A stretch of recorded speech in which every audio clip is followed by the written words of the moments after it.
And என்னோட 5 beautiful music directors and singers அவங்களுக்கு நான் நன்றி சொல்லிக்கிறேன்.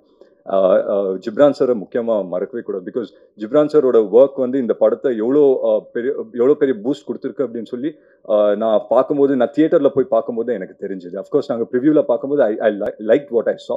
பட் தியேட்டரில் பார்க்கும்போது அது எவ்வளோ பெரிய இம்பாக்ட் அப்படின்னு சொல்லி நான் பார்த்தேன். மற்றபடி எங்கள் காஸ்ட் எல்லாருக்கும் நான் நன்றி சொல்லிக்கிறேன். முக்கியமாக பார்த்தி சார், எங்களோட டிஓபி.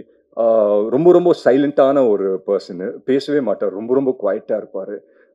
ஸோ செட்ஸ்லேயே நான் யோசிப்பேன், நான் எத்தனையோ கேமராமேன் கிட்ட ஒர்க் பண்ணியிருக்கேன். And I work with the biggest of cameramans. அண்ட் அவங்கெல்லாம் இருக்கும்போது அவங்கெல்லாம் என்னென்னா எங்கான ஒரு இடத்துல வந்துட்டு அவங்க கூலை லூஸ் பண்ணுவாங்க. ஏன்னா அவ்வளோ டென்ஷன், அவ்வளோ இதெல்லாம் போயிட்டுருக்கும். பட் நான் பார்த்தி சார் ஒரு நாள் கூட பார்த்ததில்லை. அவர் வந்துட்டு எப்போவுமே ஒரு சிரிச்ச முகமாக இருப்பார், எப்போவுமே சைலண்ட்டாக இருப்பார். அண்ட் ஒரு நாள் நான் வந்துட்டு வேனிட்டியில் உட்காந்துருந்தேன். ஸோ எங்கள் டீமோட ஒரு சின்ன வாக்கி வச்சுருப்போம்.